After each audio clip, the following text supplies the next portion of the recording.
I just find her a little bit annoying, and so I can't watch her videos. That's it. I'm sure there's a lot of people that find me really annoying as well.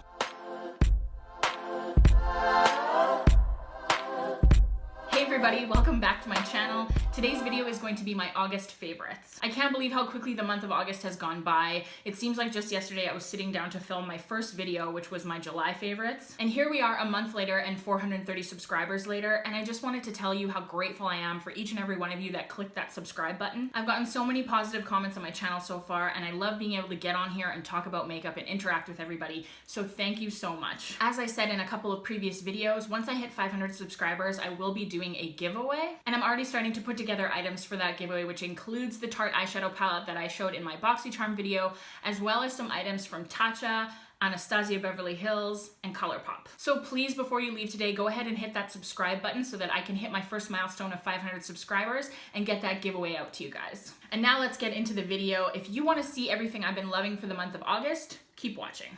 So my first favorite for the month of August has me completely shook, and it's the Maybelline Fit Me Matte and Poreless Foundation. I am in the shade 115 Ivory, and I have to tell you, I cannot believe how well this foundation performs. I really never used to be a fan of drugstore foundations, but I have to say this one's incredible. And it has performed better than some of the $65, $70 plus foundations that I've been trying lately. This foundation kicks the shit out of Too Faced Born This Way foundation, at least when it comes to my skin. And I have to say, I feel like this one is gonna be my new go-to. And I can't believe I'm saying that because I've always been such a huge fan of like Giorgio Armani Luminous Silk and Dior and YSL and all these super pricey brands, but this one has worked so well for me. The staying power of this foundation is incredible to me. I put it on in the morning, I go for a full day of work, I come home at 5 o'clock, and it hasn't moved. It doesn't settle into fine lines, it doesn't magnify my pores, and it just performs really well. I'm super impressed. If you have combo skin like I do and you haven't tried this foundation yet, I would highly recommend you go pick it up and try it because it's worked so well for me.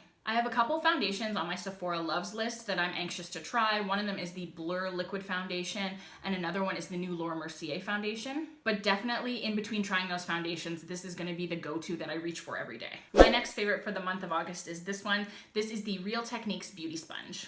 Before I go any further, I have to say that I'm 100% ride or die for the Beauty Blender. And every other foundation sponge that I've tried works sort of okay, but definitely not as well as the Beauty Blender. I saw a couple of people using this one on YouTube, and so I decided to go pick it up. It's from the drugstore, and so it's way less expensive than the Beauty Blender. And I had to go pick this one up because my kitten got a hold of my Beauty Blender thinking it was a cat toy. So there's all kinds of claw marks in this one. It has cat hair all over it, so I have to throw it out. And this is the first beauty sponge that I've actually found that performs as well as the Beauty Blender. It has the same consistency I find where it's not too dense that it doesn't blend out the foundation and not too loose that it absorbs all your product. And one thing I really like about this that the Beauty Blender doesn't have is this flat edge right here, where I'm able to actually get up into a lot of the crevices of my face with that pointed end. I plan to do a full drugstore dupes video in the future, but if you're looking for a good alternative to the Beauty Blender, which is $28, that's not gonna break the bank, go for the Real Techniques sponge. I got this one in a pack of 2 for I think $16, so that's a really good value. One thing I will say about this though is that it is not as durable as the Beauty Blender. I was cleaning this sponge with my MAC brush cleaner, and as I was pushing the foundation out of the sponge, it actually ripped right in half. So either I don't know my own strength or these are not as tough and strong as the Beauty Blender and they're more prone to rips. But as long as you're careful when you're cleaning them, these are a great alternative to the Beauty Blender. My next favorite for the month of August is the new Makeup Forever blush and highlighters. I picked up one blush and one highlighter. I believe this blush is B302 and the highlighter is H102. Don't get me started with the names of Makeup Forever things. So the container is actually magnetic and you just buy the individual pans. So far, I've found these powders to be very pigmented, really smooth, and they go onto the skin nice and light. If you like a really blinding highlighter, you might not like the range of highlighters that come with this collection. I think they only have 2 or 3 shimmery ones and the rest are matte highlighters intended for setting powder under the eyes. I find the blush to be natural looking and gorgeous, and there's a little bit of a shimmer in this one, but it doesn't show up on the skin. It just sort of gives you a glow from within look. So I'm gonna swatch these for you.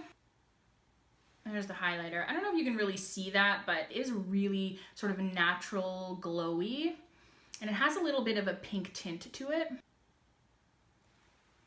And there's the blush. I don't know if you can really see this, but that's the reason why I like these powders, is because they give you sort of this subtle glow. They look really beautiful on the skin, and I would highly recommend these. The blush comes in a range of colors, and you can actually buy a palette that's bigger than this as well. I think it comes up to 4 shades in one palette, or you can just buy as many as you want and put them into any magnetic palette that you have. So that was the new Makeup Forever blush and highlighters. My next favorite is this Artist Couture Diamond Glow Powder in the shade Illuminati. I believe the first time I saw these was on Nikki Tutorial's Snapchat, and she was showing all of the different colors that they have. It's difficult sometimes with these indie brands because they usually come from the United States or maybe internationally. And by the time I pay shipping, taxes, duties, and exchange, I can end up paying double the price of the actual product. So while I was really in love with these powders and I loved how sparkly and gorgeous they looked, I skipped on buying it. But then I got this in a BoxyCharm box in, I think, March or maybe February. And I was so excited because Nikki Tutorials had been raving about these, and she had been wearing them as highlighter in her videos. And of course, she looks so blinding and gorgeous. Now this product is very sparkly. I actually haven't worn this as a highlighter. I tried it once, but it was just this beam of light across my face. And I tend to go for a more subtle highlighter, especially for a daytime look. But what I really love this for is sweeping it on over top of a neutral eye look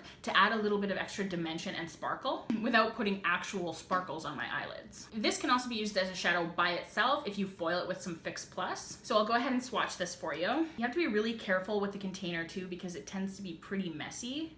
Ooh. See? That's why I'm really not such a fan of loose pigments and glitters, because it just tends to get everywhere. I'll do a close-up swatch as well because I don't know if you can actually see this, but it is a really beautiful gold shimmer. Again, this was an awesome product to get in a BoxyCharm box, and I would highly recommend this if you're looking for a really nice, loose, illuminating highlighter. My next favorite for the month of August are these. These are the Velour lashes in the style Wing Woman. Guys, Velour lashes are freaking incredible. They look so gorgeous on. I actually wore these in my empties video, and I got so many comments from people saying your makeup looks gorgeous, your eyes look gorgeous, and it is literally all down to these. They're really wispy and really natural and beautiful looking, and I really like the fact that Velour is a Canadian company. These lashes are stunning, and when I first saw them and looked at them, I thought they were going to be a little bit too crazy for me, but they actually look really gorgeous and accentuate my eyes nicely.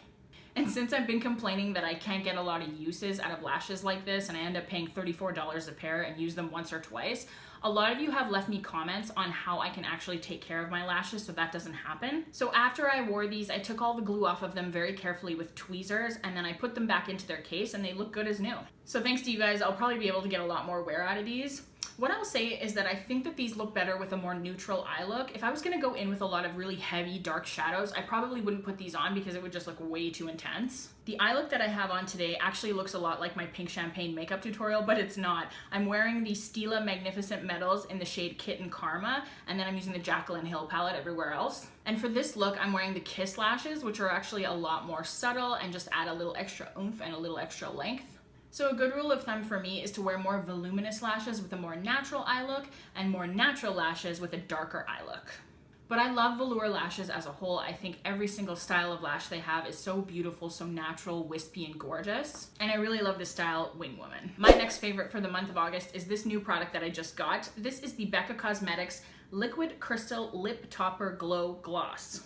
That's a mouthful. This is in the shade Pearl Times Gold. So Becca recently came out with their Light Chaser highlighters, and I have had my eye on the Pearl Reflects Gold for a while. I went into Sephora the other day to return that super shitty Too Faced foundation, and of course they gave me a store credit, so I was like, what can I buy? I looked around in the store to see if they had that Becca highlighter, and of course they didn't. They only have nothing but the bare basics in the actual stores, and all the good stuff is online. But I did see this on an end cap, and when I looked at it, it instantly caught my eye. When I first saw this, I kind of thought it might be a little bit too glittery for an actual lip product, but this goes on absolutely gorgeous. I'm wearing it on my lips right now without anything underneath it, but I've also tried this over lipstick, and it just adds a really beautiful high gloss shine. It doesn't look too glittery or chunky, and it doesn't look like you've just packed a whole bunch of loose glitter onto your lips. Another thing I really like about this product is the applicator. The doe foot is really nice and long and flat, and you can get a lot of product onto your lips just by swiping once, and then you can get more precise with the tip as well. Lip toppers are meant to provide a lot of high shine, and usually as a result of that, they're super sticky,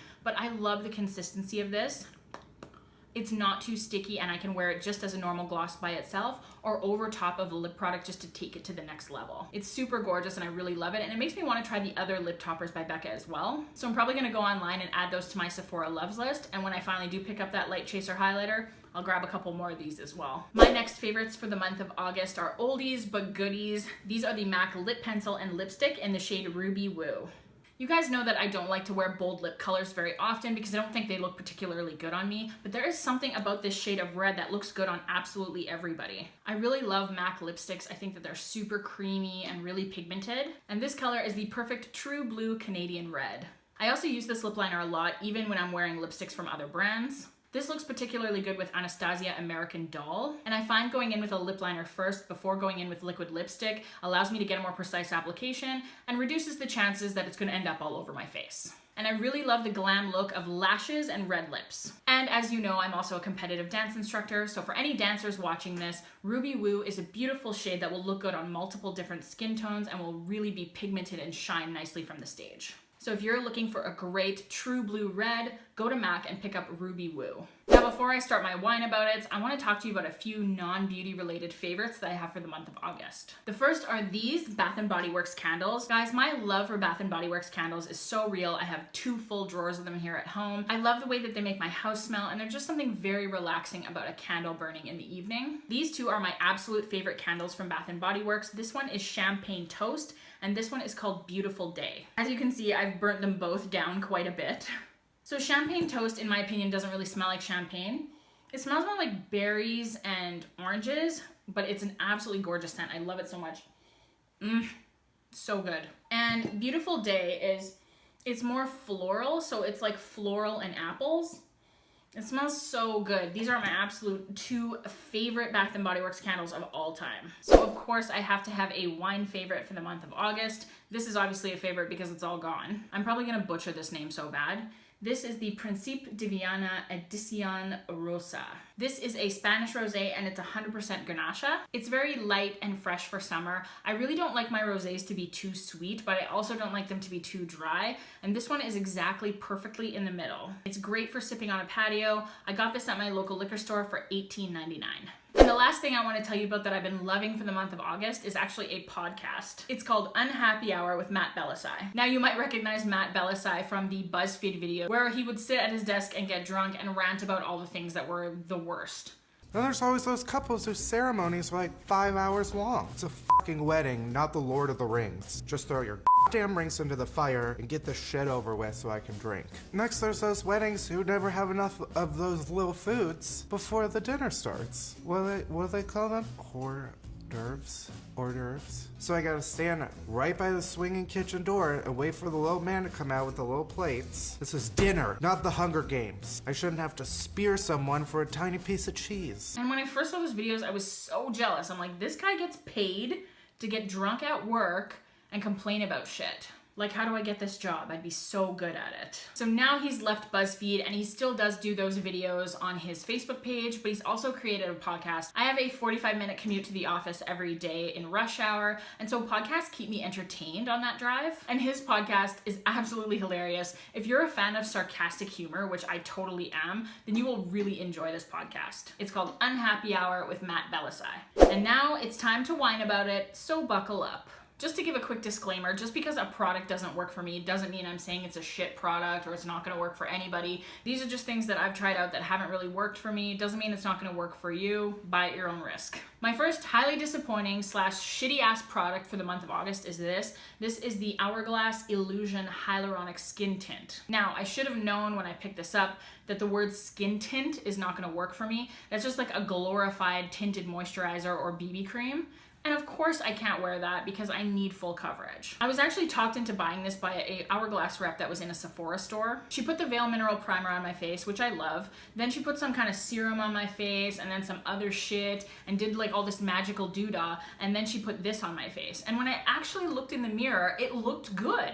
So I was like, yes, I found the ultimate product. Well, do you think I could fucking replicate that again? I have the Veil Mineral Primer at home, so I put that on, and I didn't have the $98 serum that she tried to sell me, but I put this on over top and I looked seriously 80 fucking years old. This settles into every single fine line on your face. It is fucking brutal. I did not like it. It should be in the trash by now, but because I spent so much fucking money on it, I've been trying super hard to make it work with all these different products that I have. But no, every single time it sucks a big bag of dicks. So Hourglass Illusion Hyaluronic Skin Tint is going in the trash. My next shitty product for the month is this. This is the MAC eyeliner in the shade Purple Dash. I don't really wear colored liner a lot because I'm 33 years old and I think it looks stupid on me, but I was doing a smoky lavender kind of sparkly eye look, and I thought it would be nice to put some purple liner on my waterline. I can remember back in the day when MAC makeup was like the shit, and if you had MAC makeup, it was a total status symbol. The only places really to buy makeup were the MAC store, the drugstore, and the makeup counters at the Bay that were reserved for the 75-year-old ladies that wore too much perfume. And now with the advent of Sephora and all these other makeup brands, I feel like MAC has really stepped up their game, especially in terms of their foundations and their powders and their bronzers. The only area that I think is the worst for them is their eyeshadows. There's way better eyeshadows on the market. But I'm just gonna swatch this pencil for you. Look at this.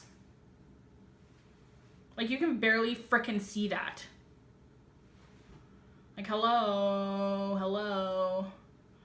It's only until you press really hard that you actually get some pigment, and I'm sorry, but I do not want to press that hard in my eye. Not only that, but it's really clumpy and kind of gross and streaky. So when I did push hard enough to actually get some pigment on my lower lash line, it left like clumps of eyeliner in between my lower lashes. It was not a good situation. So MAC, with your eyeliner, you have a way to go. This is pretty much bullshit.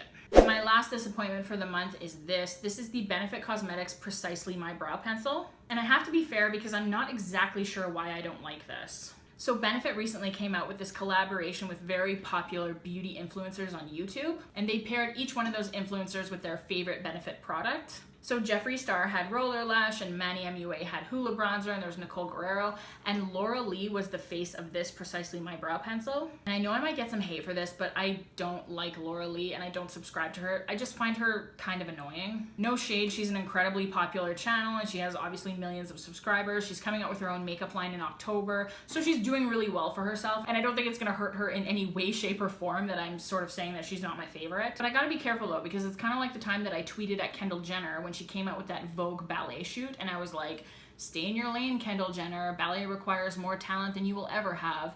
And Perez Hilton picked up the tweet, and so it got a lot of attention, and I can't even tell you how much hate I got on Twitter from Kendall Jenner's fans coming for me because I said that. So Laura Lee's not my favorite. I'm sure she's still a very nice girl. I'm not saying anything personally bad about her. I just find her a little bit annoying, and so I can't watch her videos. That's it. I'm sure there's a lot of people that find me really annoying as well. So the fact that she's associated with this product, I don't know, I feel like it makes me dislike it even more. But the problem with this product is it's actually too pigmented. There's 6 shades ranging from lightest to darkest, and this is number 3. And when I put this onto my brows, it was just like the most pigment ever. I tried to go so light-handed with this, and it was just like, boom! Like the darkest brow ever. I like to have fairly natural brows. I don't like this huge like strip of darkness above my eye. So this brow pencil works well, but it almost works too well, and I feel like I wish I would have bought a lighter shade, but I'm a brunette. Like, usually I would run, you know, middle to the end of the darkness spectrum. So I thought buying number 3 was gonna be well within my normal shade range. Nope. This is freaking brutal, and it doesn't hold a candle to my Anastasia Brow Wiz. And just while I'm on a roll here with my ranting, can somebody please explain to me why jeans with a million holes down the fronts of the legs are popular right now? I don't understand why women are paying to look homeless. Like, this is obviously a trend that I just don't get, and maybe it makes me sound old, but like, it looks ridiculous. Especially if you're not a size 2, because then your flesh and cellulite is trying to escape those holes like squeezing a stuffed sausage. And what's the most ridiculous part about it is that those jeans probably cost more than jeans that have all the material. I'm sure that I just don't get it, and somebody can probably try to explain to me why this is cool, but it just looks sloppy to me. To me, holes in jeans are associated with jeans wearing out.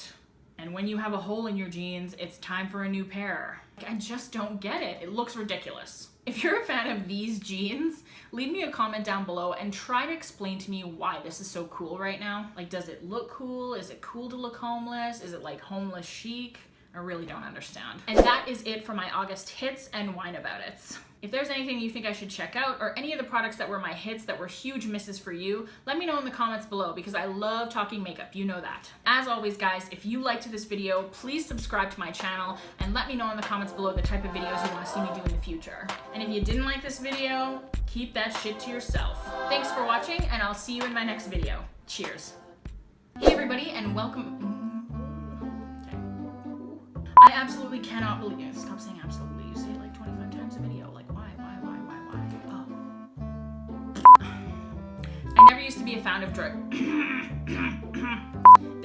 They look really, put them into any magnet. Now this part, God, this ring light is so hot. My face is melting off. Now, I know some people love summer so much, and I'm just not one of those people. Bitch, summer sucks. It's so hot. It gives me sunburn. The only area that I... Keep that shit to yourself. Cheers. Cheers.